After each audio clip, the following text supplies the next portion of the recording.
Welcome to class 2 of the original Science of Mind textbook at Center for Spiritual Living, Asheville. It is Veterans Day on November 11th, 2019. Thank you, everyone who has served your country, whatever country it is, whatever you have done. People are safer and better off because of that, and I am grateful. And we always begin in treatment. And what I know is that there is something amazing, something mind-boggling that is going on. It is in but beyond anything that I can see or touch, any place that I can go, anything that I can hold in my hand. There is an energy that is before and beyond everything that I see in this life.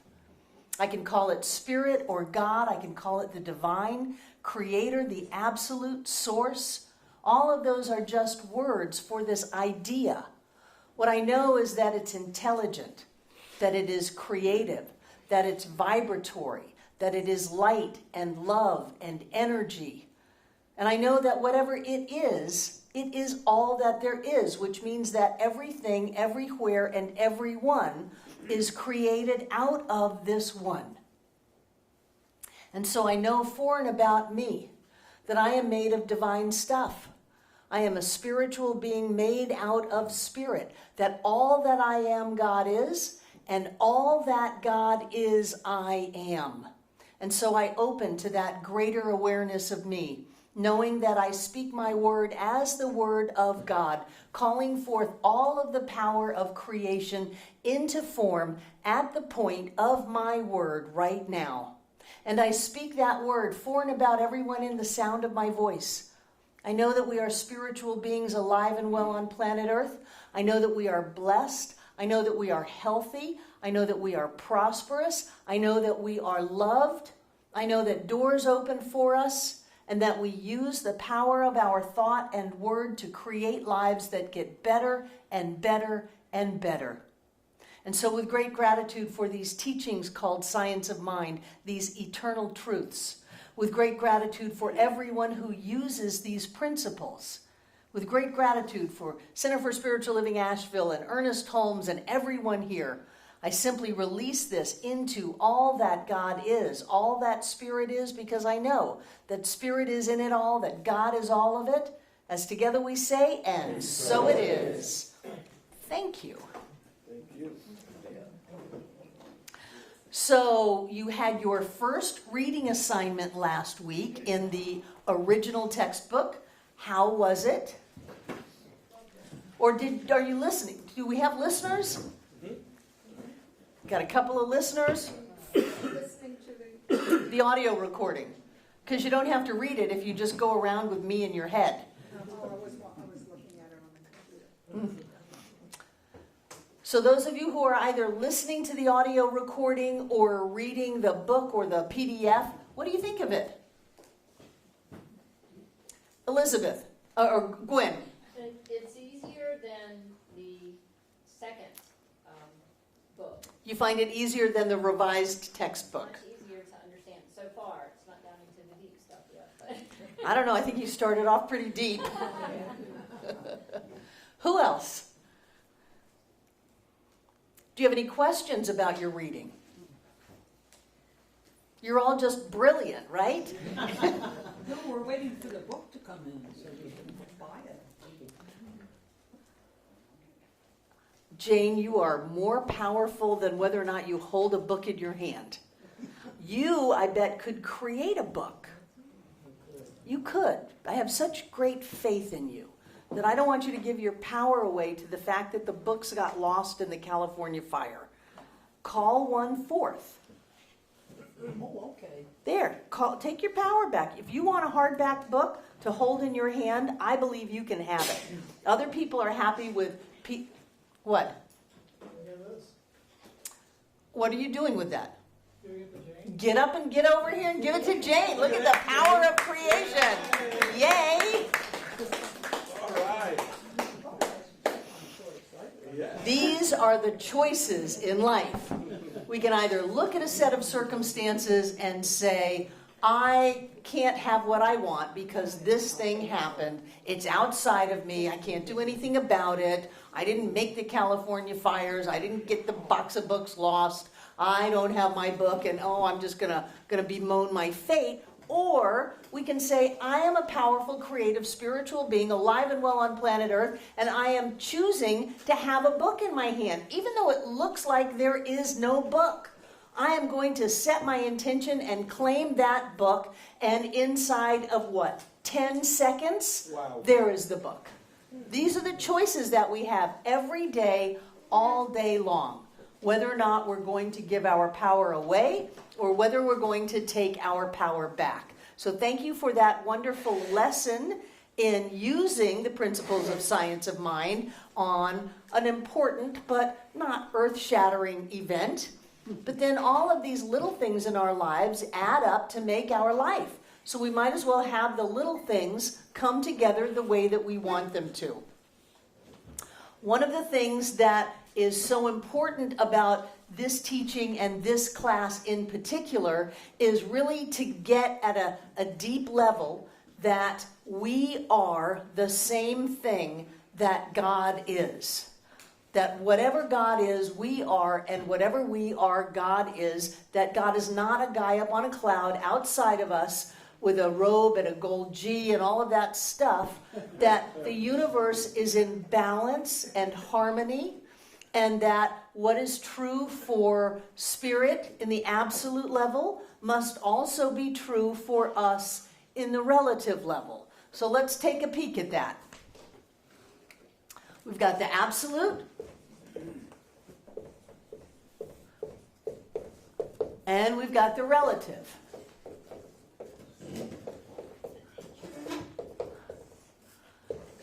So where do you think God with a capital G would go?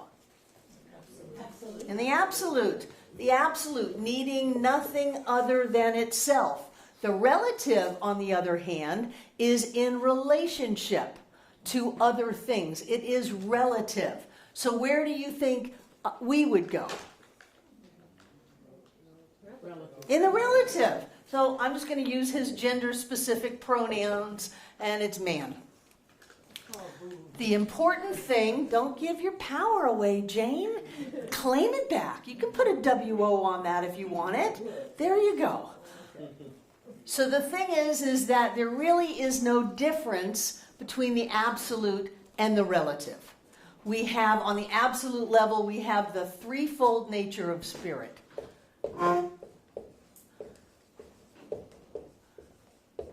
And on the relative, we have, I can only write one direction, threefold nature of spirit. Whoops, R-E.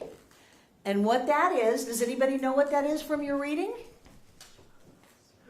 Spirit, law, body. Okay, so you've got spirit, law, body, and over here you must have spirit, whoops,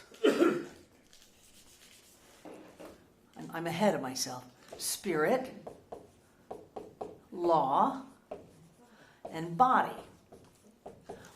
You can also say conscious,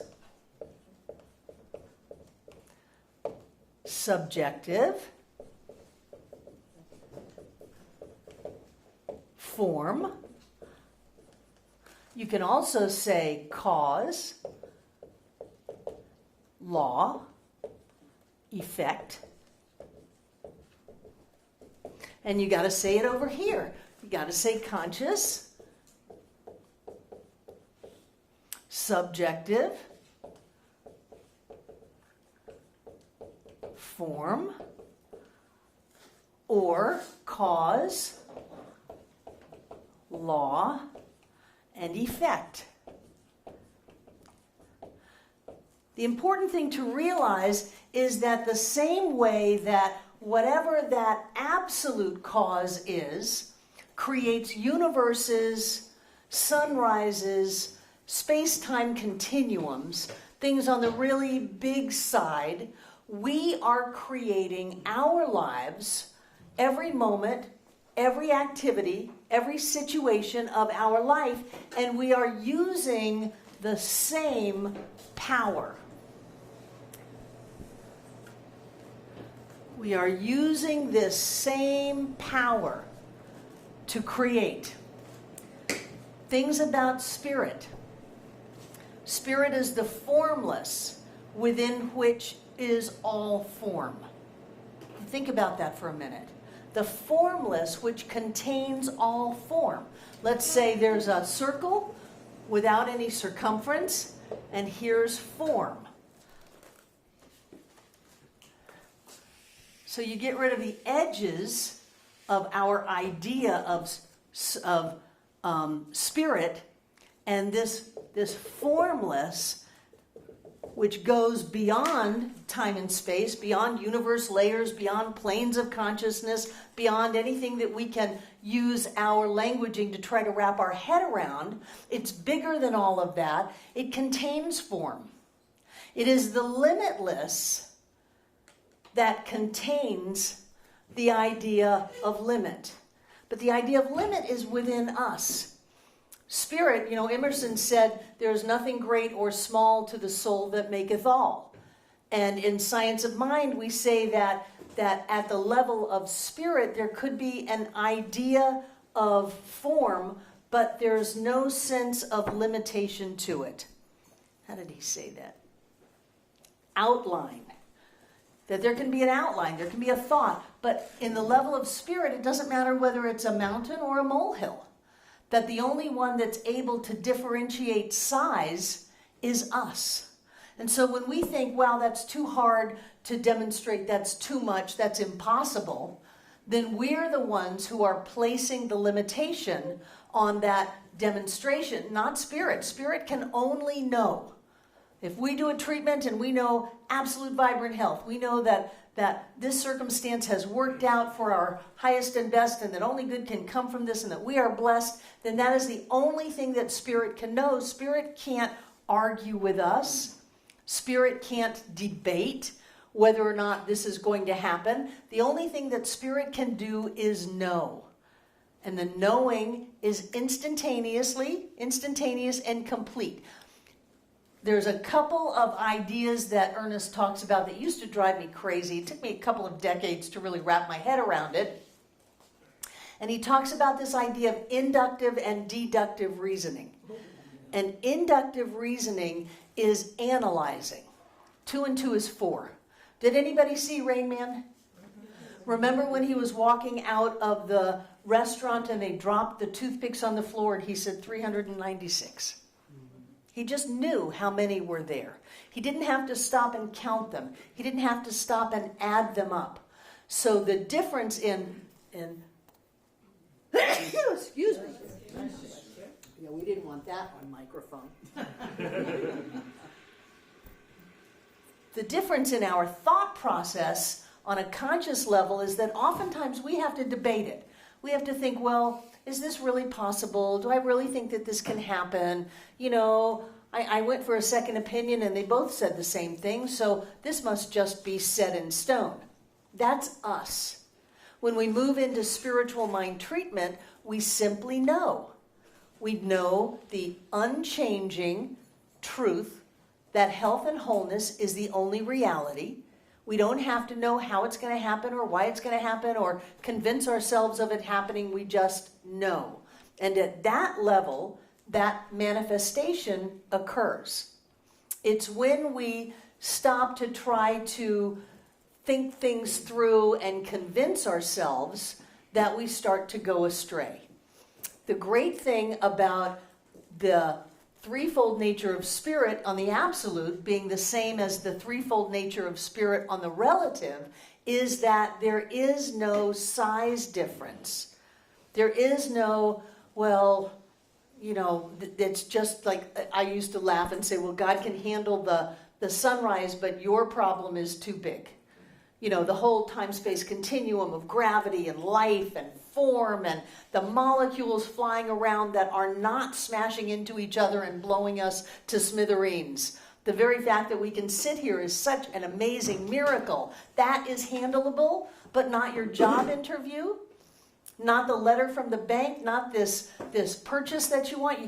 God can't manage to swing a car, but can do all of this other stuff. That's us. That's us on a conscious level saying inductively, oh, I don't know if this is going to work. Maybe if I take another class, maybe if I go to an ashram and take a week-long meditation class or go on a fast or something like that, maybe I'll rack up enough brownie points spiritually to be able to have this. That's us. And what we want to do is we want to leave that part of our conscious thought alone and just go for the knowing. Sometimes our greatest moments are when everything looks stacked against us. We were talking at the staff meeting about music, and I said one of my favorite songs is The Impossible Dream, because it calls to us, to go where the brave dare not, to run where the brave dare not go, to do all of these things that the world tells us is impossible. That's where we shine. That's where we can demonstrate and create lives that everyone else thinks should never have happened. How could this child that I was end up being this woman? Many would have said it's impossible. And so when we can let go of that idea that says we're going to figure it out, we're going to analyze it. Is that too loud? I feel loud. We're going to analyze it, and we're going to set up a plan so that the demonstration can happen. First we'll do this, and then once that happens, then we'll go over here and we'll do that. Instead of being able to reason deductively and just know it. I don't know how it's going to happen, but I know it's here. I don't care what the doctor said. I know this is the truth of me. I know that I've got it. I can feel it in my hands. I can know that it's here. And when we do that, then things demonstrate, because we are using the entire creative law of everything. The same creative law that holds planets in their rotation, in their orbits, that can have the tides go. Did you see the moon? Oh, yes. Those kinds of things are in us. There is no difference between what we are doing and what God is doing on a great big level. It's all the same thing. And that's why some people think that we're crazy. That's why some people think that we're arrogant and narcissistic. But truly, if we were to be able to separate us from the absolute, then the absolute would no longer be the absolute. Let me draw you Barbara's pretty pictures. You will learn to love my pictures. I'm speaking to you now. You will love my pictures.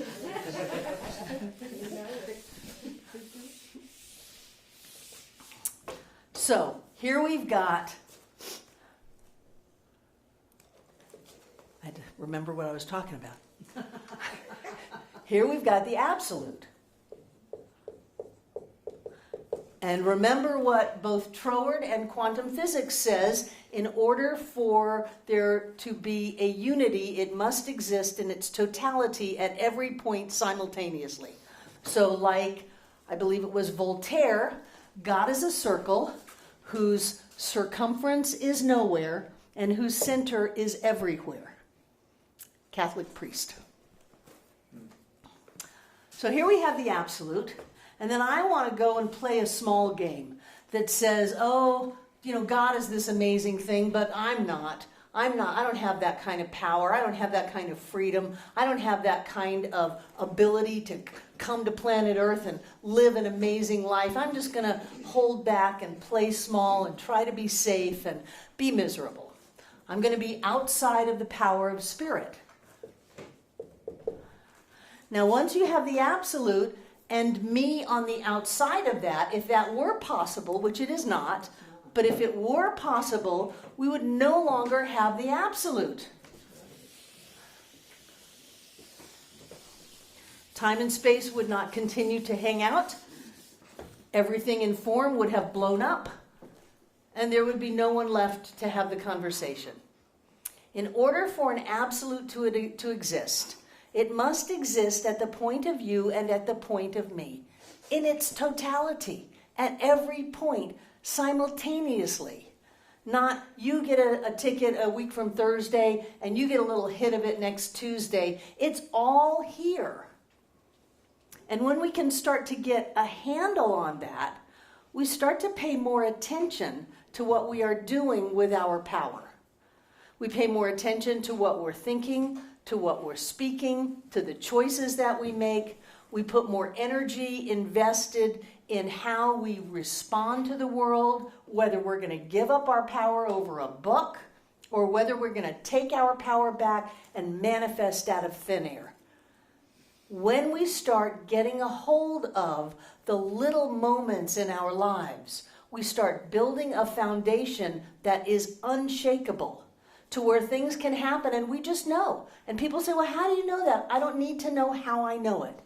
I just know it. I spend time in treatment with people who come to me and they've got really good reasons why something can't happen. You know, inductively, they have convinced themselves that this can't happen. They're hoping that it can happen. They're hoping that Barbara can have it happen. And my job is to let all of that go and go back to the state of what is. Just what is. What are some of the eternal truths that come with this idea of oneness? If spirit is one, if there's nothing outside of spirit, then what must be part of that one? Let's start off with life. We are, and I like it as the verb, not the noun, we are the living energy of spirit. Now, not our bodies. For that matter, Ernest says that our bodies are dumb.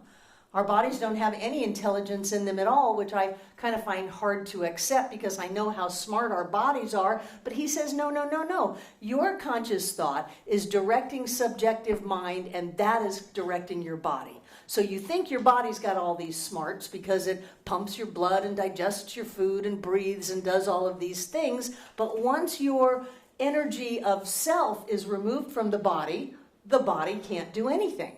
So I'm not talking about the physical death of the body. I'm talking about we talked about soul last week and why I don't like to use it on the teaching symbol because it confuses me.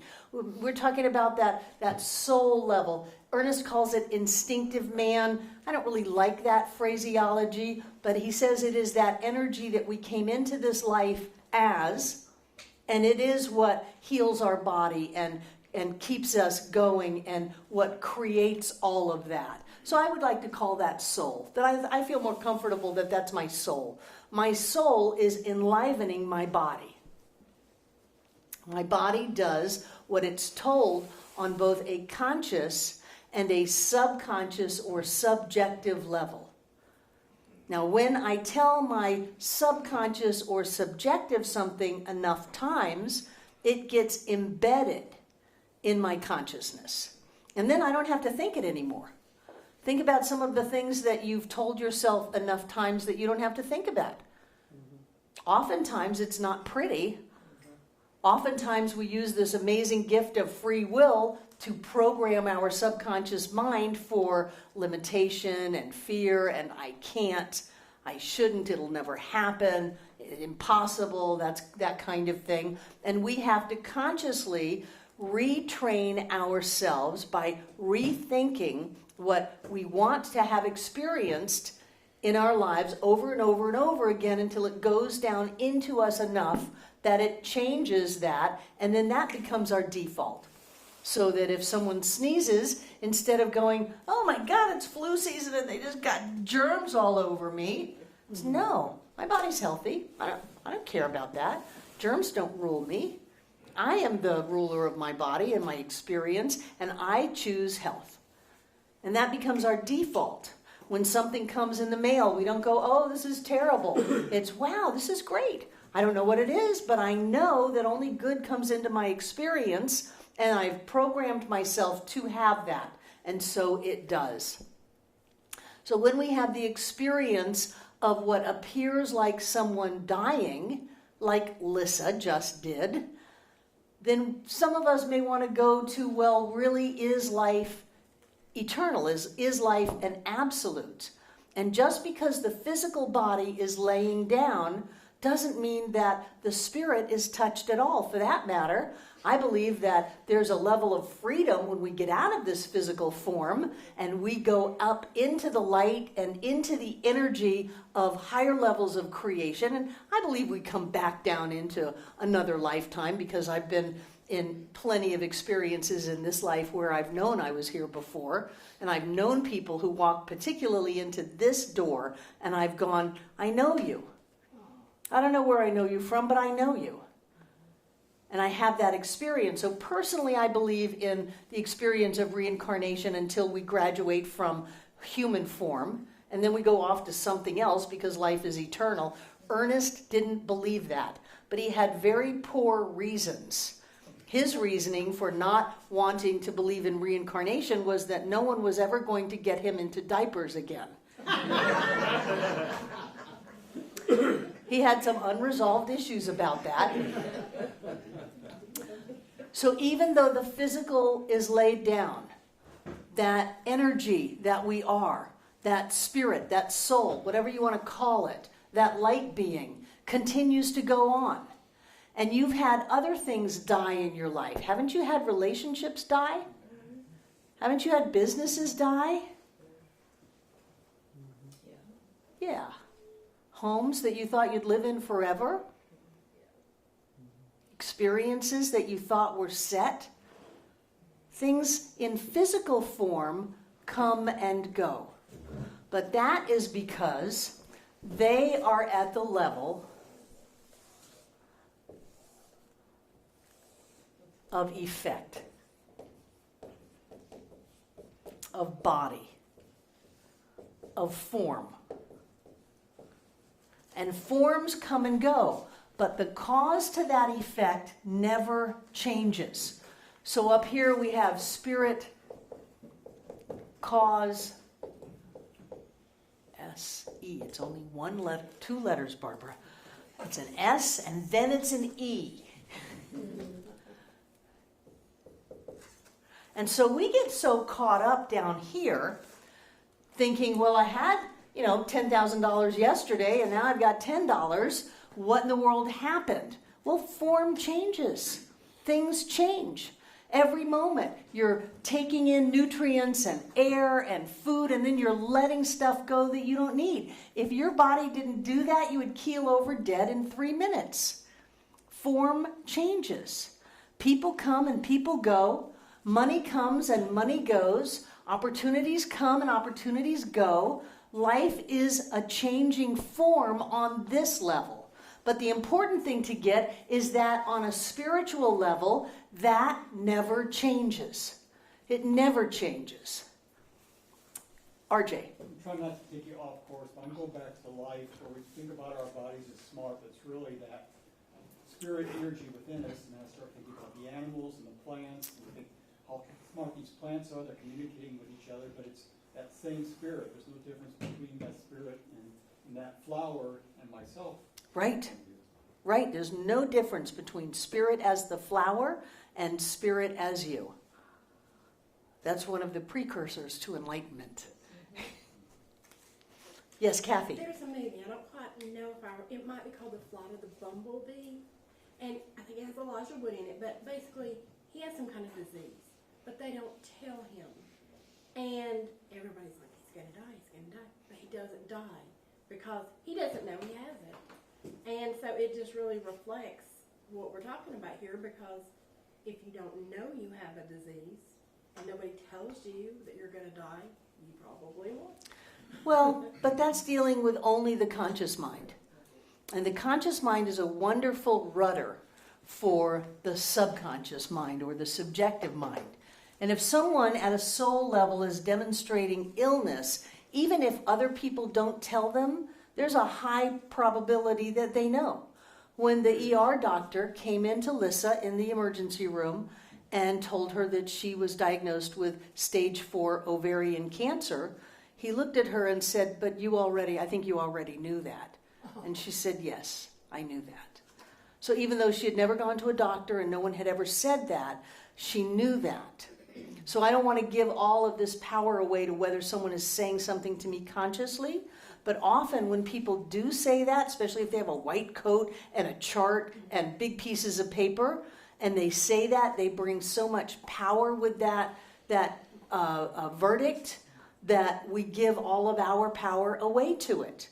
The same as the book. We give our power away so quickly. And if we could look at that doctor, who was it? I think it might have been Sylvia Young, when Thomas had a stroke. And we went to the hospital, and the emergency room doctor came in before we got there and said they didn't know if Thomas was going to make it. And she looked at them and said, "I'm not talking to you right now. My ministers are coming." And she was able to say, I am not going to let that into my consciousness. I'm not going to take that. I'm not going to give power to it. I'm not going to own it. I'm not going to embrace it. My ministers are coming, and they're going to bring something with them.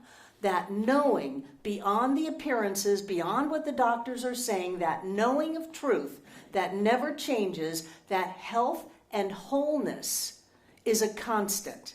And so look at Thomas now. You can hardly tell the man had a stroke.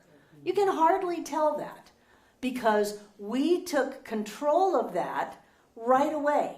Not at the level of the conscious mind, at that level of the subconscious or the subjective where you reason inductively, where you get a gut hit of intuition in the middle of the night.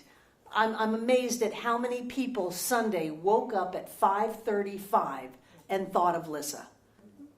That's that intuitive reasoning that if you go, well, inductively, analytically, how did you know it was 5:35? And why did you wake up and think of Lissa? You were having a perfectly good sleep. It's not like that. It is that I know. Inside of me, I know. And I don't have to worry about why. I don't have to worry about trying to create a defense of why it's so. I just know. I know that I know that I know. And that reasoning is so powerful to be able to manifest no matter what. Because we're all going to have stuff fly at us. We're going to have situations come because change, form is the changing. Spirit is the changeless.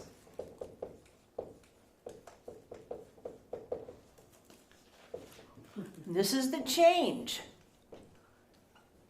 And when we can get that things on the outside are going to change and it doesn't touch us. It doesn't touch what we know. It doesn't touch who we are. That we are in this world but not of it. We supersede and transcend all events and we live at the level of spirit. We live at that level of conscious knowing. We live at that level of connectedness to all things. And then things come in the mail, people tell us stuff, things happen like they're going to put 802 units across the street with 50,000 square feet of commercial buildings. You know, hey, only good can come from this. Only good is in my life. I'm expecting to meet some of my new best friends because I'm not going to let myself be swayed by the world of events. I'm not going to let myself be swayed about what I know. I'm not going to reason inductively. I'm going to reason deductively. I'm going to walk by and know there's 396 toothpicks down there. How do you know? I just know. I know because I'm connected to everything. I know because I'm one with everything. I know because I have trained myself to know. So what other things go in this absolute level? What is true and never stops being true? Love.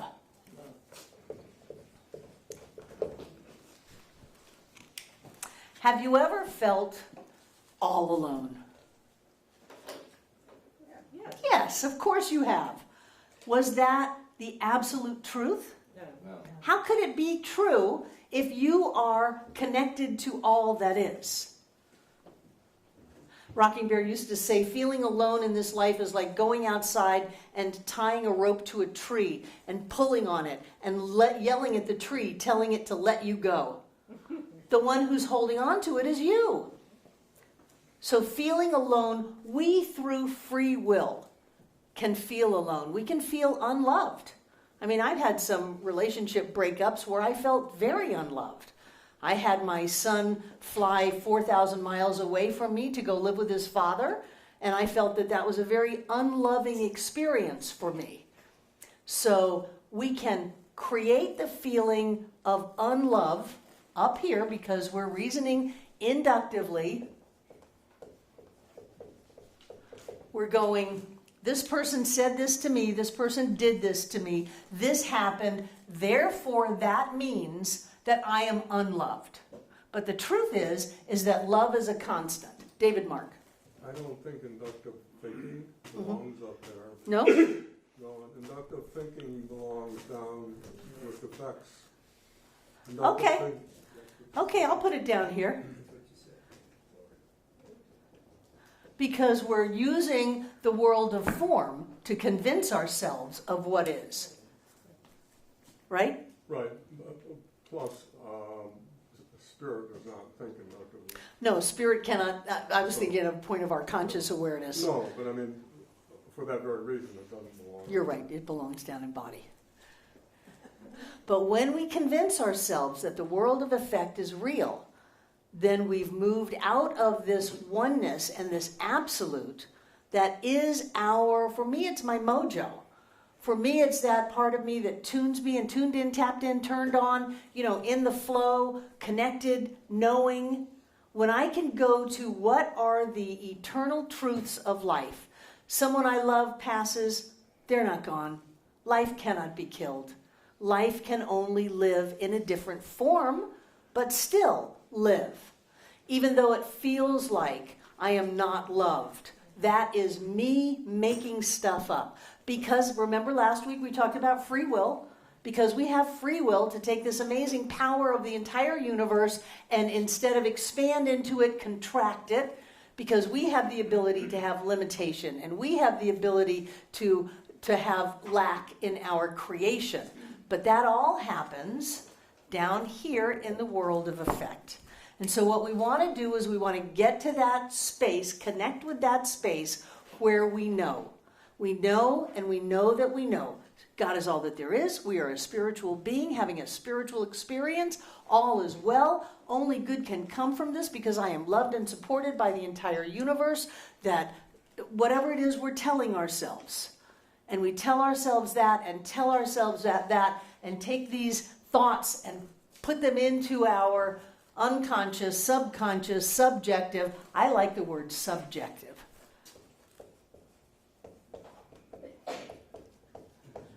Because the subjective is subject to whatever I tell it. It's like the genie that says, your wish is my command. Spiritual law takes whatever we give it and it brings it into form. So what we want to do is we want to practice thinking thoughts that are going to keep us in alignment with who we are. What other ideas go over here? What are eternal truths of life? Life, love, power. I like power.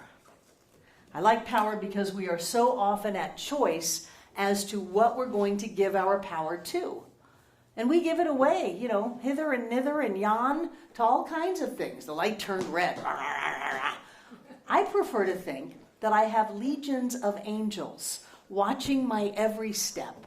And that if that light turned red, seemingly prematurely to me, but if the light turned red, it's because I am supposed to be in that spot at that second. Because I know that I am always in my perfect and right place. I don't have to rationalize it or think about it or question it or prove it. I am always in my perfect and right place because I am always here. And it is always now. So wherever I am, it is here, it is now. I'm in my perfect and right place. And whatever happened on the outside is fine.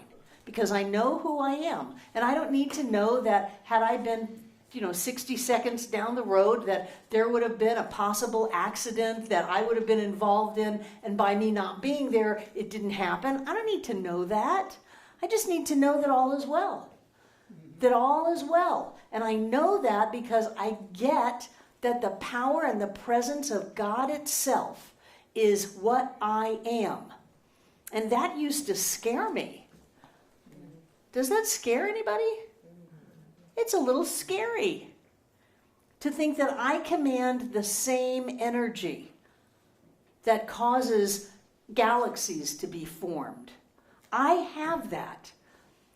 What I use it for in this very dense, focused space-time continuum in physical form is to pick and choose the circumstances of my life. Whether or not I'm going to pretend that someone else is the boss of me. How can someone else be the boss of me if I'm all of God? How is that possible? You'd have to have the absolute, God, and then someone else is the boss of me. Boss of me. Whoops. And if that were true, time and space wouldn't hang together, everything would have exploded, and we wouldn't be here. So the very fact that we are here having this conversation shows you that the entire presence of God itself is at the point of view. And that is a freaking awesome thing. You know, to sit with that and hang out with that. So that somebody says, oh, that deal fell through. Pfft, I don't care. I'm God. Charlie Shepherd goes around and says, you're God. Start acting like it. Start acting like it. Start thinking like it. Start making the choices that are God choices, that are bigger choices, instead of giving all that power away to situations that say you can't, you shouldn't, you mustn't. What other things are changeless realities? Abundance.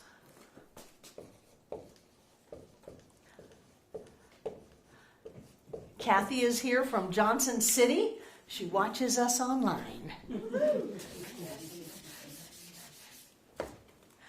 Abundance. How we use the verity of abundance is up to us. Sometimes we can have an abundance of problems. Sometimes we can have an abundance of negativity. Sometimes we can have an abundance of pressure.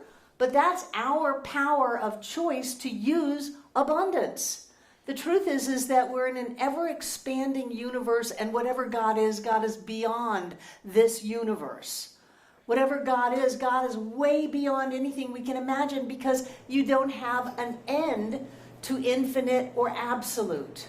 If you do, it is no longer infinite or absolute. So when you look at your checkbook, if you choose to see, oh my gosh, I thought there was more, or I wish there was more, or there's not enough, that is us choosing to use our power to focus on something that is not true. And that's because we're figuring it out. We go with that knowing. The universe is expanded. I live in an abundant universe where there's more than enough for all. Of course there's more than enough money. There is so much money. There is so much money. What was it years ago? There was so much money that every man, woman, and child on the planet could have a number of millions of dollars. And that's just the printed cash on the planet. There is so much. How can I pretend that my sense of self is contingent upon $100, $1,000, $10,000, $100,000, $100 million? How can I pretend that the God that I am is dictated by any amount of money when I am made out of the abundance and the expansion and the prosperity of all of life? And we go back to that.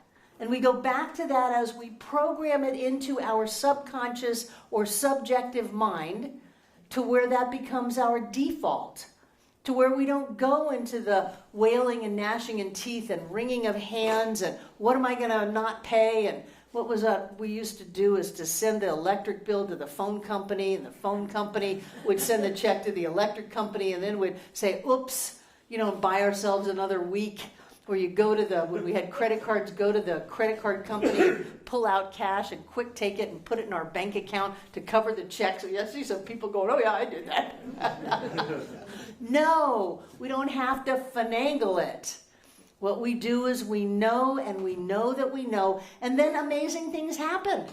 We don't need to know where the money's coming from. We just know that it's here. This is God's bank account. What kind of a balance does God have? God's got a pretty big balance. I would say God's got it all. So what, but God carries a black card, yeah. So as we sit with that and as we get it and as we open to it, then we're operating much more from this level. We direct this, and this creates form. And on the subjective side of life, there is no big or little. There is no ability to say yay or nay. There is only a requirement of bringing forth into form. There is, it is the unformed substance of life. And its only purpose is to create that which is given to it. And Ernest goes so far as to say that when you're working at this level, you have now trained thought. And that trained thought is more powerful than untrained thought. So have you noticed that your demonstrations get faster? Yeah, they get faster. It's easier to manifest. If someone comes to me and they're really afraid that something awful is going to happen, and if I was operating at the same level of thought as their fear, I wouldn't be able to do anything about it.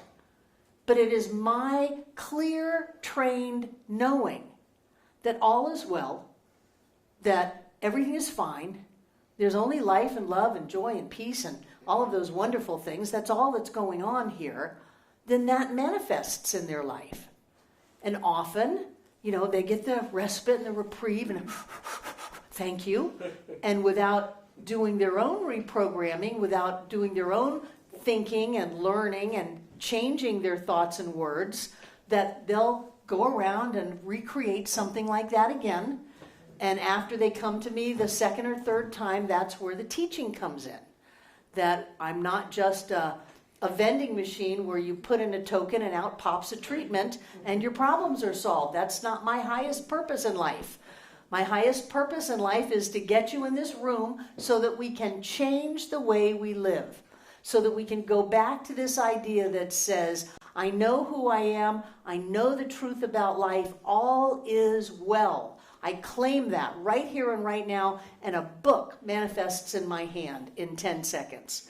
Or the money that I need shows up, or the phone rings, or the person shows up. And if that phone rang, and all of the things that needed to have happened to make that phone ring had to happen 20 years ago, at the point of my knowing, 20 years ago changed.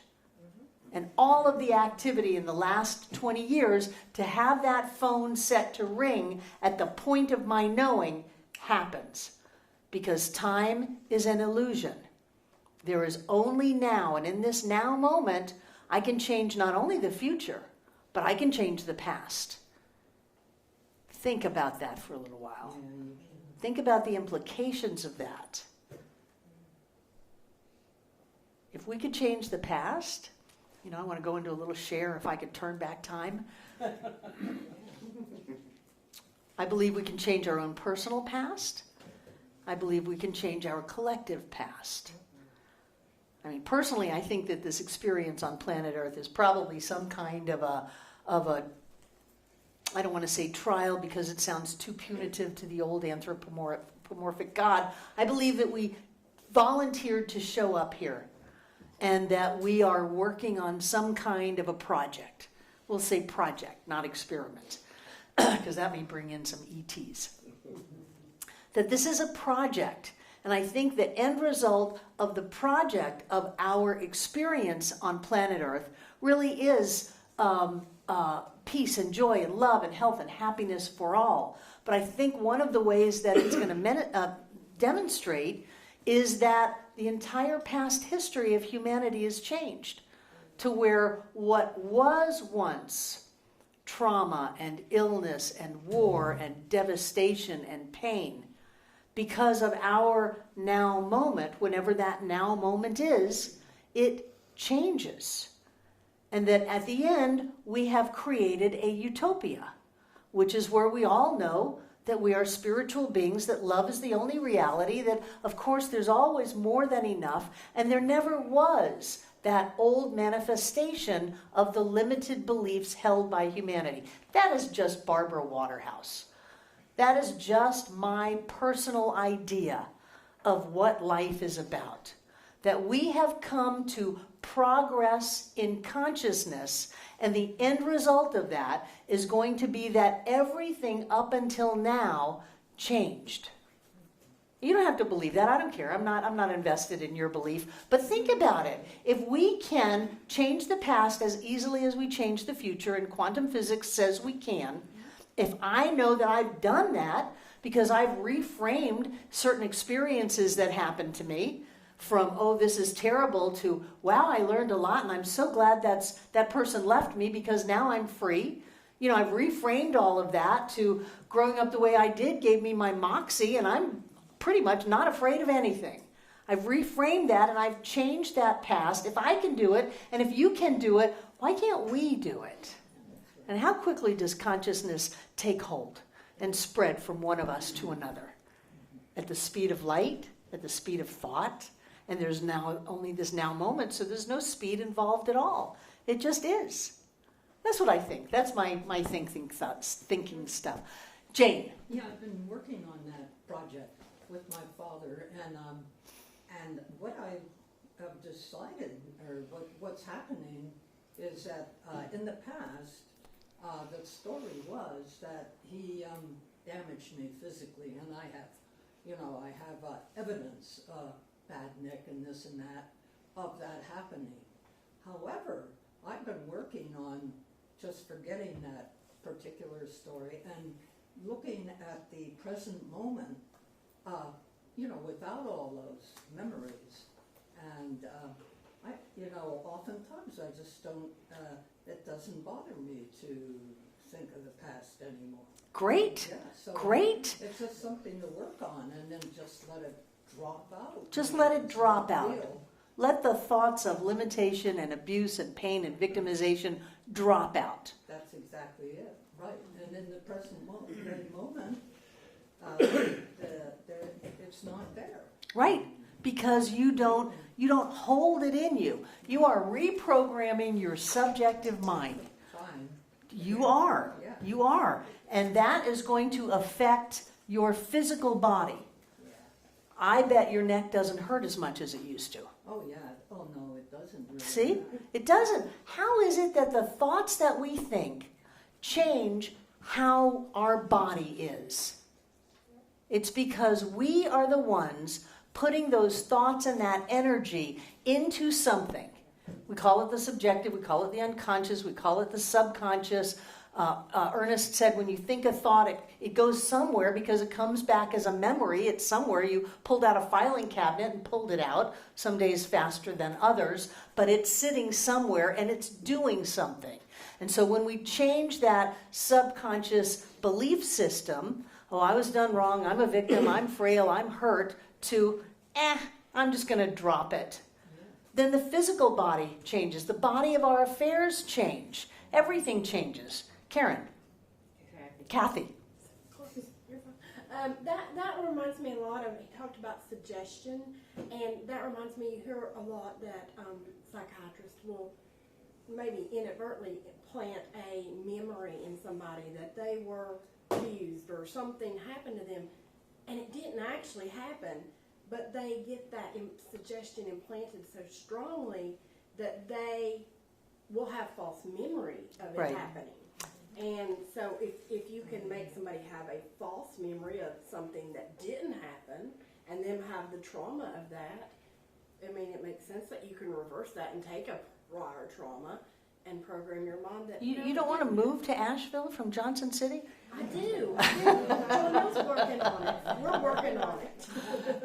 So it was big in the, I think it was in the 80s, when the 70s and 80s, when the self-help music movement was very big, and when, the Me Too movement is not new, but when women were finally looking at childhood sexual abuse, and there were a lot of books written about it and stuff, there were lots of women, whether they were in counseling appointments or sitting around the coffee table with friends or reading books, that had these ideas implanted in them, and then they went and challenged the people that they thought had been the abusers in their life. And I'm not saying that that happened to everybody. There was a big thing where women were finally safe to come forward and share, but that sharing was so prolific that they did have studies which showed that certain people were accused of things that just never happened, and that those ideas that were planted in people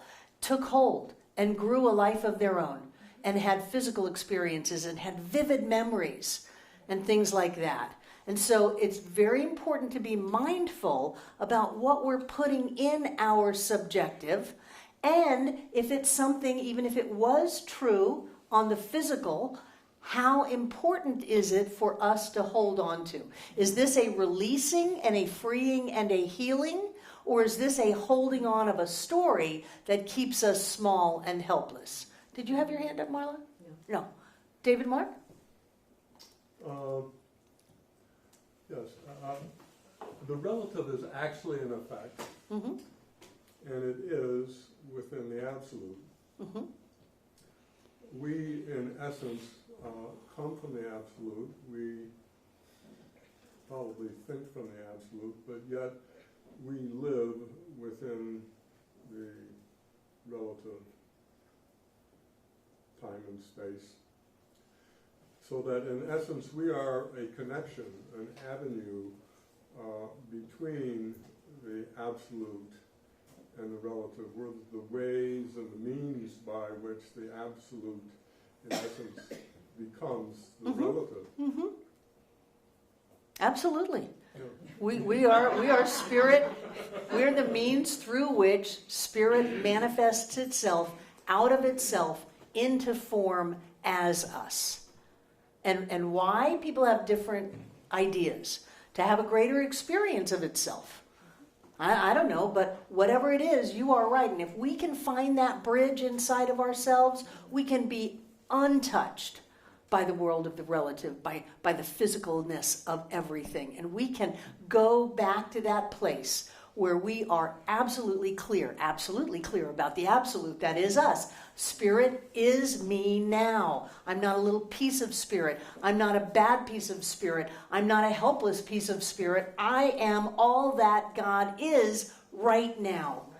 And then anything can change. It's amazing. It's wonderful. Do you have a... But I wanted to wait until you were done. The question that has been coming up for me the last couple of days in looking at this is, if we have the ability, which I do believe we have, the ability to change what is occurring in this physical life by how we think and how we hold truth as absolute in our own mind, then can we extend the length of time that we exist in this form, in this life? I don't know. Some people say we can live forever. I'm not sure I want to. I'm not sure I want to necessarily, but I'd like to know if it's possible to live for as long as I choose. I think you always live as long as you choose. I think we all choose the moment we come in, and we choose the moment we go out. I'm not attached to this body, although I think it looks really good, and it's working really good for a 66-year-old woman. I'm feeling really good. I'm not attached to this body when there are infinite choices. I mean, I think I'd like to come back as a poodle. Just be fluffed and taken care of, and have John L. trim me and blow me and fluff me and sit in the windowsill, and who knows, infinite possibilities. Infinite possibilities there are. So I love this body right now, but when I lay it down, I know I'm going to go into amazing experiences. So if you want to work on that, great. Let me know how it goes. I don't care. And that's part of why if a child comes in for a day, I had a brother that lived for 3 days. Oh, isn't that terrible? No, it's not terrible. He looked around and went, I don't think so. And went on to some other choice. So Everything is in perfect order. Everything is in balance and harmony. We have all of the power and all of the choice to live our lives as we choose. And however that choice is for whoever it is, it's the best thing for them. Great. So each time that someone leaves this earth, that is a choice. I believe it is. May not be a conscious choice. Some people go out kicking and screaming consciously. But I believe at a subjective level, at a soul level, that we always choose to go out. And I know little about astrology, but I know enough to know that the second that people incarnate on this plane has so much about who they are. And it's not random. I mean, this is true about this person. This is what they're holding in their energy field. So that's my personal belief, that we choose the second we come in, we choose the second we go out. Thank you. Carter. Okay, let's take a break. I'm going to look at this week the first of the metaphysical charts. And I want to go over this a little bit with you before you pick it up in your reading, because it could be a little overwhelming. What? You're just a lot louder than you were before. I can't help it. So this on testing, am I okay now? Okay, testing. This is the universal chart. So this would be the big chart, as opposed to the individual chart, which would be about us. So we're going to talk about big ideas in this chart. It's on page 55 in the book. It's right after the main lesson 1. It goes from the main lesson 1 to lesson 1, metaphysical meaning of words. Page 32 of your. It's page 32 of the PDF. Great. So we're going to look at some of these words and see where they go. In the analogy of the threefold nature of spirit, we have spirit law body, we have conscious, subjective, form, and we also use an analogy of seed, soil, and plant. So where do you think the plant goes The bottom. in this circle? The bottom. Why does it go in the bottom? Because it's physical. Because it's the effect. So you plant the seed, it goes into the soil gives the seed whatever it needs to grow into a plant. So where do you think the seed is? The top. Let them answer. Seed. Let who answer? The rest of the class. And where is soil?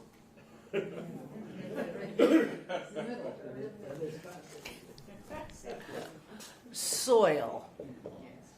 So the thing about this, the seed would be seen as the thought. The seed, one of the cool things about a seed is that if you plant a tomato seed, you're going to get a tomato plant. I mean, unless you have some weird kind of hybrid thing. If you plant a watermelon seed, you're going to get a watermelon plant. The soil can't say, I don't like this seed. You planted radishes last year and you didn't like them and they didn't grow well, so I'm not going to grow radishes. I'm going to magically turn them into potatoes. The soil can't say that.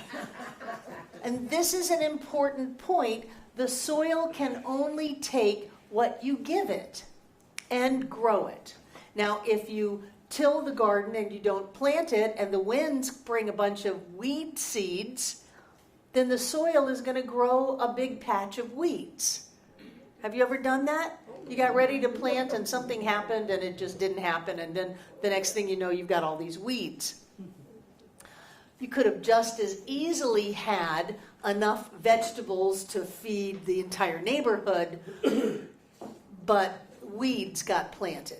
And so in the fertile soil of mind, whatever we plant in that with our thoughts is going to be brought into form regardless of whether we think it's a good idea or not. We get to exercise our free will through our choice in the planting of the seeds, in the thinking of the thought, in the speaking of the word, in the holding of the belief, in the keeping of the history or the story. Those are seeds we plant in mind. And those will come to fruition. Whereas in your backyard, you could have a drought, you could have a late frost that kills things. We don't have that in this analogy. We have whatever is planted grows. Now the thing about trained thought comes into play here. Because when you start practicing thinking a thought and demonstrating, thinking a thought and manifesting, thinking a thought and creating something, thinking a thought and holding it in your hand, you get better at it. So that when you start to choose thoughts that really are not the best idea, that dirty, rotten scoundrel. Really, what I usually say is you dirty, rotten rack-and-fratchet, because rack-and-fratchet doesn't mean anything. They did me wrong. I'm a victim. I have lost this. We take our trained thought process and we start planting seeds that are going to grow very quickly. Very quickly. So that if we move into, well, I have every right to be angry at that, you may have every right to be angry, but really, do you want to demonstrate that anger in your physical body, in the body of your affairs? Something's going to come out of the blue and demonstrate that anger.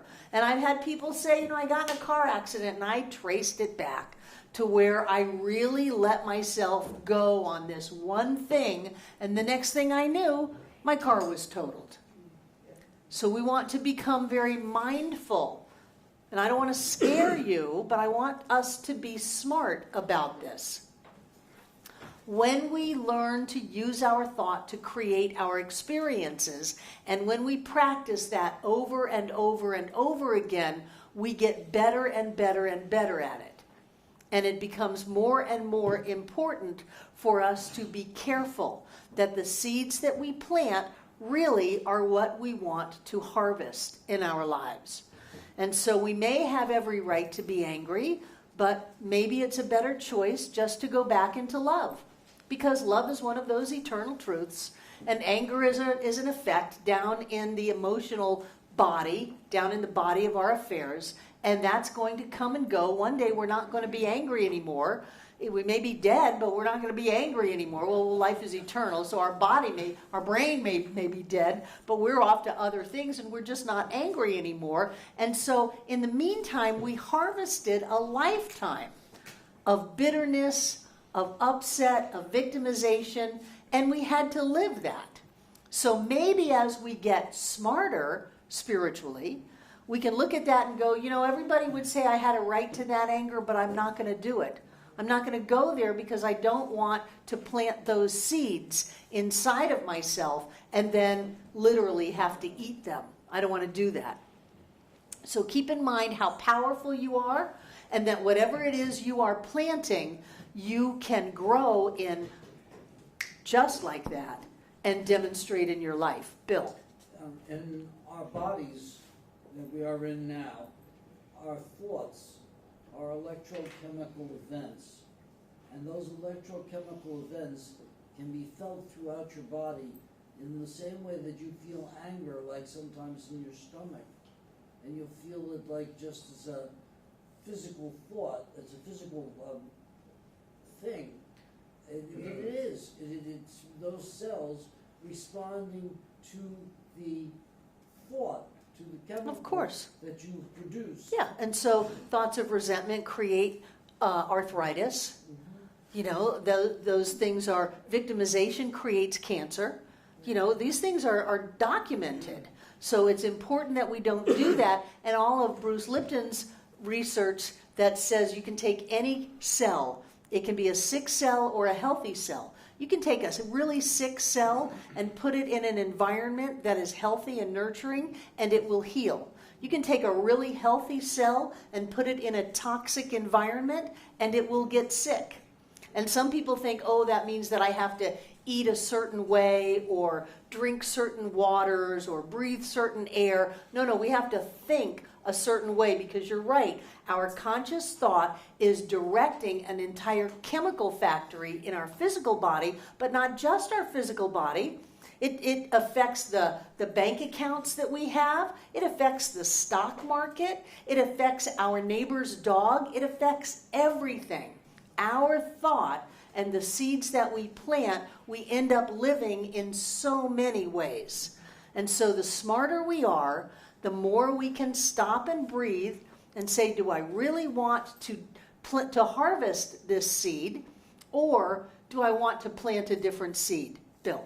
I just wanted to follow that up by saying that's why hypnosis actually works. Oh, hypnosis does People work. actually question me, does it work? Mhm. And it most assuredly does. Sure. And this is We're one of all the reasons hypnotized. why.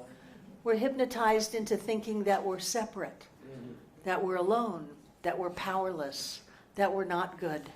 We're all hypnotized. Breaking out of the hypnotism and waking up is to the idea that we are beings of light, we are beings of love, we are spirit, we are connected. We are powerful beyond our wildest dreams, and all is And well. the perfect example of that is smoking tobacco. The cigarette I thought mine ads- was the perfect example of that. Well, the cigarette ads were a fast way of getting people to use tobacco when they may not have realized how harmful this would have been to them. And even when they do, they'll still use it because they'll still tell you that they'll tell you they have very good reasons. And everyone who does anything is at choice.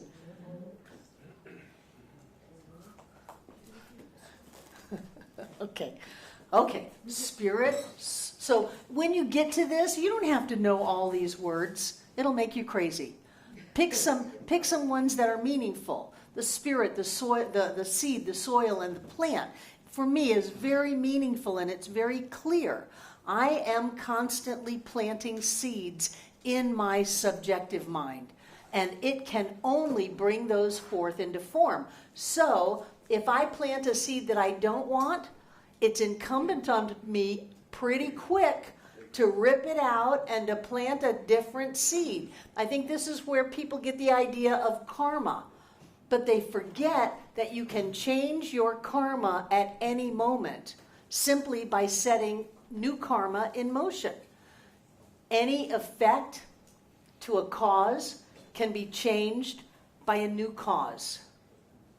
But we're the ones who have to pay attention and do it. Sometimes people say, oh, I'm just gonna go for this because this is such a socially relevant cause, or this is such a glaring error, in the country right now. And I'm just going to let myself just go with all of this righteous indignation and making people wrong, except you will eat that harvest.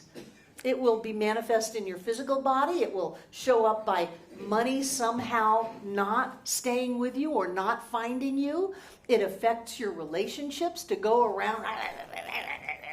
I know, I talked to that other half of some of these relationships. It's like, I love them, but I don't know if I can wait till election, So when we do that, even if it seems like we are completely justified in doing it, don't kid yourself. There is always an effect to a cause. There is always a demonstration to a thought, unless you change that thought before the demonstration comes to fruition.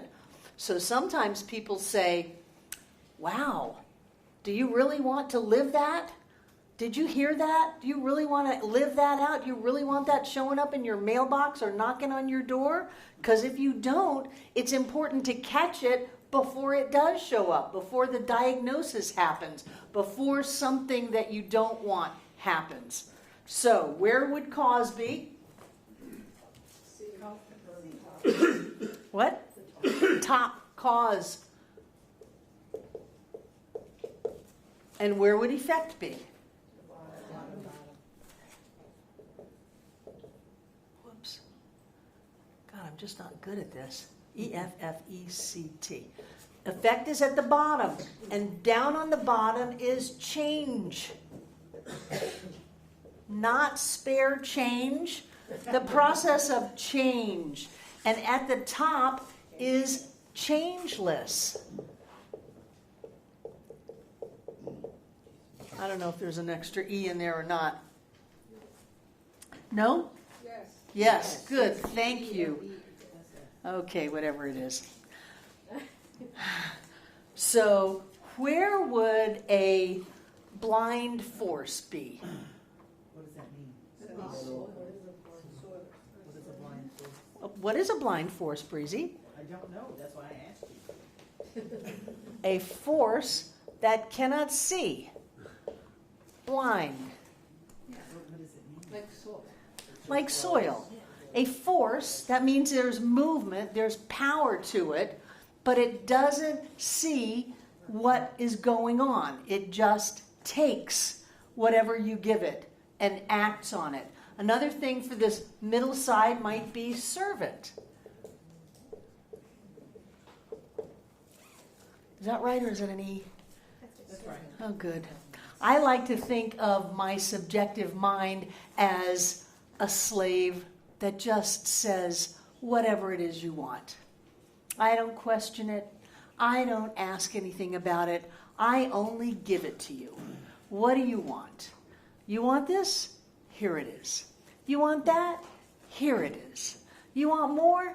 Here it is. That all it can do is give to me and give to me and give to me. Now that is way better than the old-timey science of mind and metaphysics that said, you must watch your thoughts, you must be vigilant, you must think about everything you think about and be on guard. No, that's a drag. I want a slave that just says, here, that has infinite powers to get anything that I may want and says, here. You want a happy day? Here. You want the best day ever? Here. You can have this, and you can have anything that you want. And if I give you something and you don't like it, all you have to do is think a different thought, and I'll go back and get something else and say here. Isn't that a wonderful way to be? That I have this power within me that cannot think about what I'm giving it, that cannot say no, and it just continues to give to me and give to me and give to me. Kathy. I have a great example of things just, you were talking earlier about how you have to be careful of what you plant, because this is my example. This happened today. I was getting off the shuttle from the hotel, and it had really steep steps, and I had on heels, and I told the guy, I said, oh, I'm going to trip and break my neck getting off this bus. Got down, everything was fine. I looked at him and said, that was easy. I took 3 steps, and my heel caught on the top step of where I was going, right on my face. I'm glad you didn't break your neck. No, I did not, yes. So, I mean, I realized after that happened, I was like, this is something I always think, because I don't see well. I'm always saying, and I say it out loud. I say it to whoever's around me. Oh, I'm going to better be careful. I'm going to get hurt. And I realized I'm always putting that out there. And I was like, that is something I got to be careful about. Stop from it. now on. Yes. Stop I'm it. gonna. But that's So what how- else can you say? That's how quick it manifests, though. Like, What 3 else can you seconds say? later. Oh, I'm going to say I'm the picture of grace and poise. I am the picture of grace and poise. That is your new mantra. It is. Your job is to plant that into the subjective nature of thought within you until it just manifests all the time. Yeah. And people come up to you and say, oh, Kathy, you are the picture of grace and poise. Well, yes, I am. Thank you. But yeah, it just took me falling on my face to realize I was like, I know that. You got off easy. So, what about where would time be in this? Why is it in the bottom?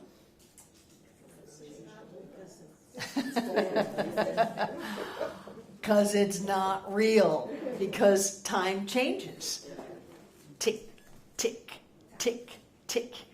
So time would be in the bottom. Space would be in the bottom. Form would be in the bottom. What else would be in the bottom? Disease. Disease, because you don't stay sick forever. How about identity? Well, it depends on what your identity is. See, you're talking about a personality type of a thing. Yeah, So personality would be down here. personality. So your identity changes then. But if your identity is that you are pure spirit, it never changes.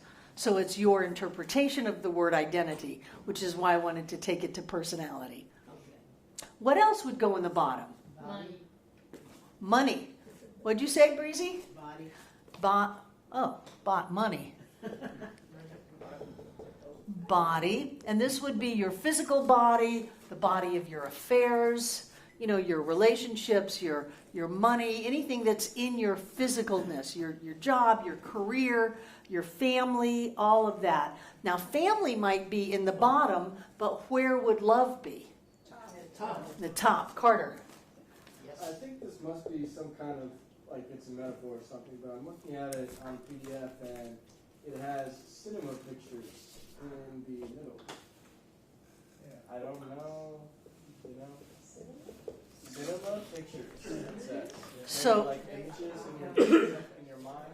That must be. See, that's why I'm saying you don't have to do all of them. Did he put cinema pictures in the middle? Definition for that. Cinema pictures. Is it in the glossary? Yeah, it's in the glossary. Let's look in the glossary. This glossary is really They were fairly new at that time, too. helpful. Is it alphabetical? Because I missed No, it. they are Oh. not. They are by section.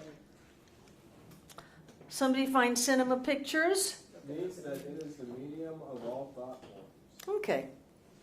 I think he was somehow wanting to do the idea of projecting something onto the screen. The screen would be form, and then the very new talking movie picture shows, 1926, that would be the process of law or mind. You put the film, which would be where?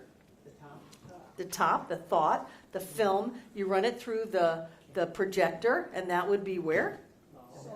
The middle. And it shows up on the screen, which would be where?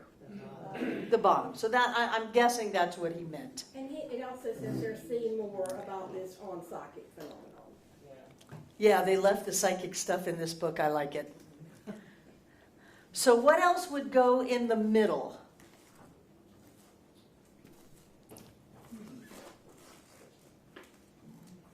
Where would choice go? The middle. No. The middle can't choose. It can't say, I'm going to give you potatoes for radishes. Well, I thought that was where you were making the choice. No, where are you making the choice? You make the choice up here with your thoughts. Okay. So the top is choice. But doesn't it change? You- Doesn't it change? Yes, on the absolute, you have an absolute one, you have a relative one. So actually,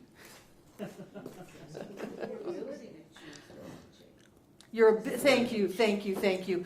Your ability to choose doesn't change, but your choices change. So let's put choices down here. And point I wanted to get to is that the middle is unchoosing. It can't choose. I'll just put can't. It can't choose. It has no decision making. No decision. D-I-C-I-S-I-O-N. No choice. It can't do that. All it can do is take what you give it and bring it into form. You have the power to choose. You have the power to make a decision. You have the power to change things. That's all up at the top. And then you put that into, it's like pushing the dominoes down. Did you ever do that where you made all the dominoes and you push that first one and they just go? Once you think a thought, say something, or hold a belief about what's going on, you have pushed that domino. And then the middle part of this, I'm not sure this is right at all. The middle part of this is all of the dominoes that are going to fall down until you get the end result, which, you know, if you pan back, it has like a picture of all the dominoes made a picture as they fell down, something like that. But the thing to get is that you just have to push one domino. You just think one thought. Today is a happy day. Today is a happy day. Today is a happy day. How can today be a happy day? It's raining. Today is a happy day. No, Lissa just passed. Today is a happy day. Today is a happy day. Today is a happy day. Today is a happy day. You keep putting that in your subjective mind. You keep planting those seeds. And then those dominoes will do whatever is required without question, without comment, without judgment. They don't care. They just run their course. And then you get the end result of that to where people say, how'd you get so happy? Well, I just kept telling myself today's a happy day until, gosh darn it, I believed it, and now here it is. Susan. So you took choice out of the bottom, but if choice was made on the top and no choice is in the middle, the result of choice would be on the bottom with manifestation. Yes. Yes, the comment was made, but you can change your choices. And the ability to choose is up at the top. So manifestation could be is on the bottom. Yeah. Yeah. Breezy. Would in the middle, would that be process? You could look at it as process. That the law is processing your desires and bringing them into form. Your order is in the queue of the great celestial demonstration market, and the only thing that is affecting its demonstration are space-time constraints and your willingness to accept. Because there are people who can manifest just like that. Just like that. Sai Baba just reaches out his hand, or used to when he was on this plane, and just hand people stuff. Here, that's for you. Here, that's for you. Here, that's for you. And then he would make the holy ash pour out of his hands and fill up 55-gallon drums. And people who had his picture at home would find the vibhuti under some of them said it gets to be a real hassle. You got to sweep up that vibhuti every day because it just piles up under his picture. That's the ability to manifest without the constraints of time and space. We're, for the most part, not quite there, but we are moving along that path because some of us can manifest very quickly, especially when we get back into the idea that time and space are not real. The only thing that's real is up here. Bill. Would you say the manna was a manifestation of that? I think that the Bible is all allegory and metaphor. I don't think there was really manna. I mean, that's just my personal thoughts. Vivian, did you doing something over there? Just straight. Any other questions? Okay, what goes in the top? Spirit. Health. Good. Who said health? Jane, you're just doing great work these days. Health. Spirit. Inspiration. I don't know about inspiration. Inspiration to me is an effect. Oh, okay. What are some of those words we were talking about never change? Because the top is changeless. Remember? Love. It's up there. Love. Life.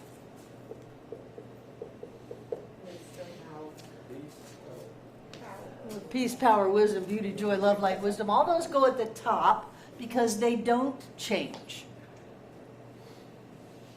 Whatever spirit is, spirit cannot be outside of itself. So there is this idea that spirit, law, and body are three aspects of the same thing. They're the ways we try to talk about it. It's like the people that the blind people that go and feel the elephant. One feels the side and says the elephant's like a wall. The other one feels the legs and say the elephant's like a tree. The other one feels the tail and says the elephant's like a rope. These are just ways of talking about spirit and the way that it works. It's actually like what it is, how it works, and what it does. So most of us are most interested in what it does. So we want to look at what we want it to do and go backwards to what kinds of seeds do we want to plant to be able to have that harvest in our lives. Well, I want a wonderful relationship. I'm done being alone. I want a relationship with someone, love of my life, soulmate, a joyous partner, something like that. Well, then we have to look inside of ourselves and see whether or not we're planting those seeds. So, you know, in the crass comment that I make to people occasionally when I'm tired is, well, then you need to start, it's usually better, well, then you better start being that.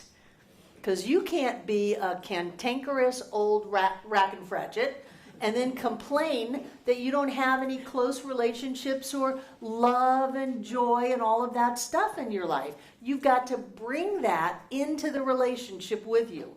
And to bring it with you, you've got to establish it inside of yourself. So you've got to plant that field so that you can bring the harvest forth. Or you're going to plant seeds of meanness and then complain that you had a crop of meanness. But you planted that crop. You're the one who set that in motion.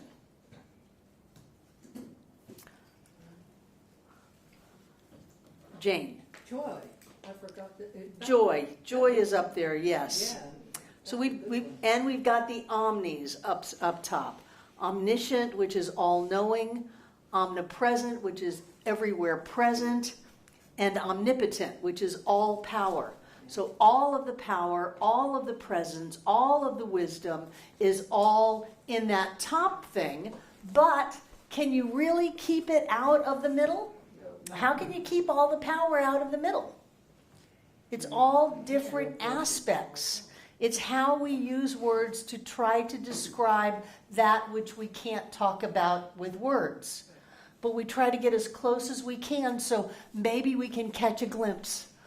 Maybe sometimes when we have every right to be pissed off, we have a little bit of thought of reason that says, but if I go there, I'm going to plant an entire field of anger and upset. And I just spent all last month planting this field of joy and prosperity and health. And am I willing to plow all that up and plant upset? Am I willing to do it just like that for this moment rush? Maybe I'll let it go. Maybe like Jane, I'll just forget about it and come back into this present moment and enjoy the way my field is growing with love and joy and prosperity and health and wholeness. And sometimes people who have planted seeds that have created a physical ailment have to really work on that, because you can be working on your body and do a lot of forgiveness work and release and joy and being in the now moment and loving life, and then something triggers you off, and like Bill said, you just squirt all those chemicals throughout your body and you're undoing all of the work you did. You've taken that sick cell, put it in a healthy environment, which is inside of you. It's getting better and healing, and then because of a little bit of emotional uproar, emotional lack of self-control, emotional immaturity. Now, I'm picking my words really careful, people. Listen to me. Because of that, then you've taken that, liver that's on its way to healing itself, or kidneys or whatever, and squirted it up with poison again. And I really think that we have to get to where we have the discipline to say, as tempting as that is, we should have a 12-step program for feelings. As tempting as that feeling is, I know where that's going to lead me. I've been down that alley a number of times, and I don't choose to go down again. So I'm not going to do it, even if my friends say, you should join that neighborhood lawsuit against the development across the street, and you should fight. It's like, no, we don't fight. We're not against things. We are for things. We'll be for wonderful people moving into the neighborhood. We'll be for the traffic flowing easily. We'll be for a really great mile walk on Hominy Creek that is the new greenway that RJ's putting in. We'll be for that because the price to be against it is too high. And I think that is spiritual maturity. And it helps me because, well, I'm audio, but I'm also visual. It helps me to see this so I can see what I'm doing.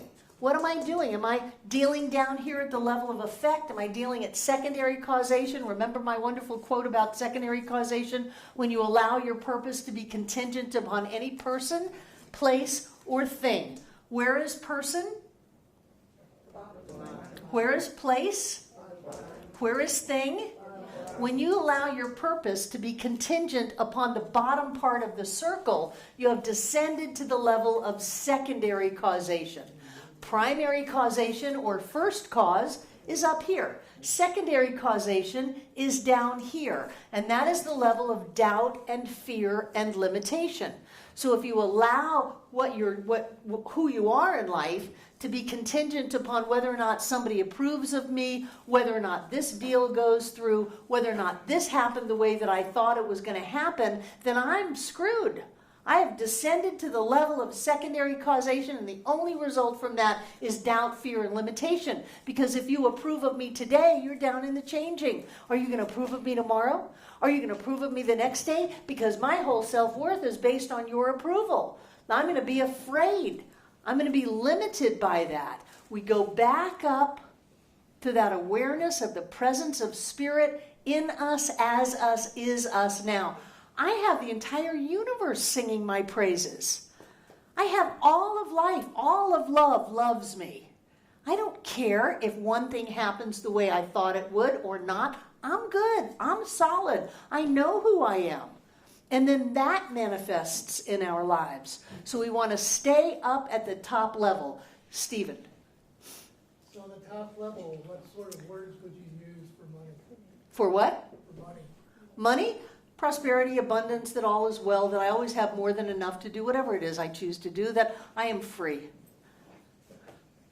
Breezy. What did you called the bottom one secondary causation. What did you call the top one? Primary causation or first cause. And we'll get a little bit more familiar with those words. I want to keep it as simple as I can for you to understand the flow of this circle, because the next circle we pick up is the individual manifestation chart, and that's about us and how we create in our lives. That's my favorite. Any other questions or comments? Really quickly, can you touch on plastic and soul stuff? Is that something we need to be... Well, soul is the word that Ernest used for the middle. I don't like it, so I use law. Okay. Plastic, this was before we had plastic water bottles. Plastic was something that is malleable, that is movable, that is formable. It's universal unformed substance. And that was a very new word for Ernest to throw in there, was plastic. And now it's like, plastic. We don't want plastic in there. But it's that it's formable, it's malleable. Clay, right. But clay is at the bottom because clay is form. Plastic is an idea of movableness, movement. Kate. I get hung up on, I may be thinking in duality again, but I get hung up on the self-knowing part. Spirit can only know itself because there's nothing outside of spirit to know. So the self-knowing is always at the top. When I think of that, I think of the anthropomorphized Yeah. God. Don't use that one. Scratch it out of your book. That's a tough one to let go of. It's so ingrained. Those dirty, rotten rack and fragments. You know, they took us all as innocent beings of light and love. and shoved an outside God down our throats and made us wrong and made us afraid. And they used a lot of power to do it. And here we still are, decades later, trying to get away from either begging that God for help when we're in trouble or being angry at it for ruining our perception of life. You know, and for that, religion should be ashamed of itself. Yeah. Ernest says duality in religion soon will be thrown out into the scrap heap with things long gone by thought to be true. That's in your reading. It's excellent. His whole treatise on duality in religion, duality in philosophy, duality in science. Duality in science has put us in material and spiritual. You know how long I tried to divest myself of my material wants? I am a material girl. I like physical form. I like the good things in life, and God is in every one of those. I think that to say there's a part of life that is bad and wrong is moving us into duality. And how long was that used to be able to fill the coffers of the church and to keep the peasants poor? Duality in philosophy gives us good and bad, right and wrong. That's crazy stuff. There is no good nor bad. Only thinking makes it so. That was Shakespeare. Whatever is. That's the Buddha. And duality in religion that gives us a God and a devil, both of which are equally vile. Can you explain why Ernest put masculine at the top? Yes. Yes. Masculine. Feminine. Oh no. Yeah. Feminine. There you go. The masculine thrust of the seed of the idea is impregnating the feminine, accepting holy womb of nature to bring forth into form the new life of the demonstration of the thought that you thought. Great. Yeah. That's why it's like that. And it's rare that the class goes by that someone doesn't say, the masculine does not get to go on top. Actually, though, the power is in the middle to take whatever you give it and bring it forth into form, but you got to have that seed of an idea, that movement of the energy. When you set your intention, that's a masculine act. When you do a treatment, when you create something, there is that movement, that yang energy, that action of life. And it goes into something that is not questioning, only accepts, only loves, and brings it nurturing into form.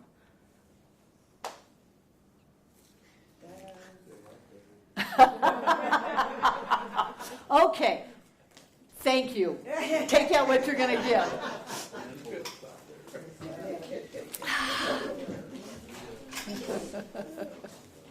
I love this class.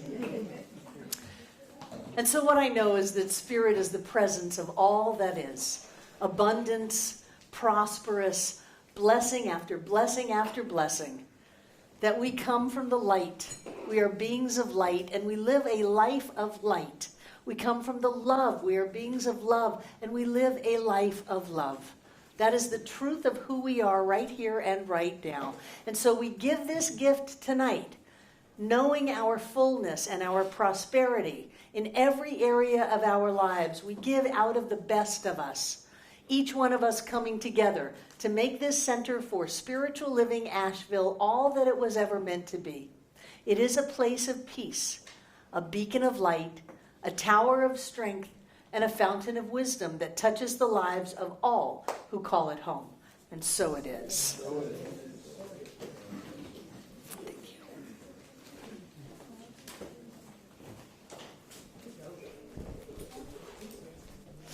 Breathe it in. There's gold dust in this air. There's so much money flying around.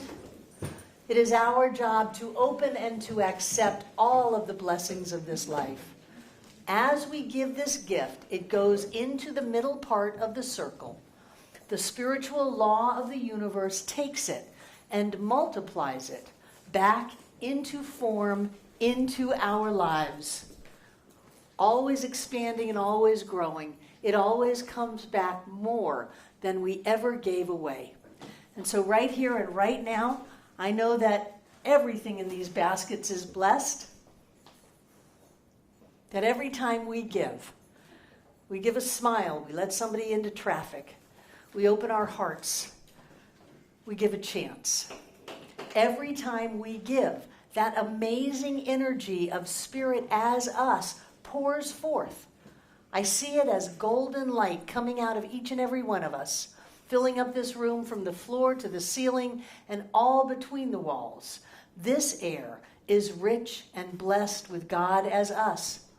And as Spirit moves in our lives, things happen. So right here and right now, each of us is touched, each of us is blessed, and each of us is healed.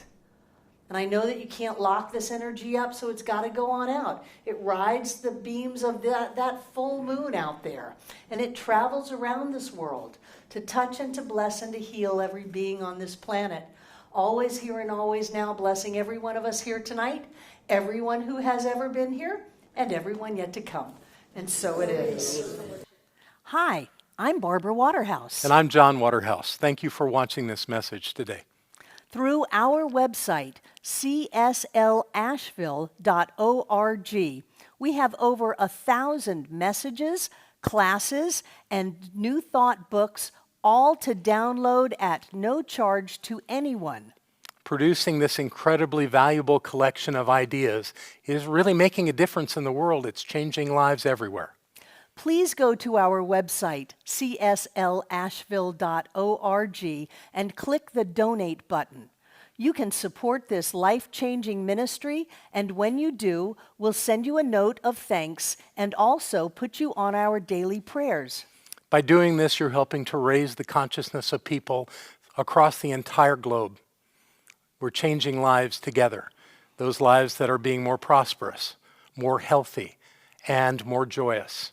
Thank you for being a part of this important work and supporting what we do here at CSL Asheville. Thank you.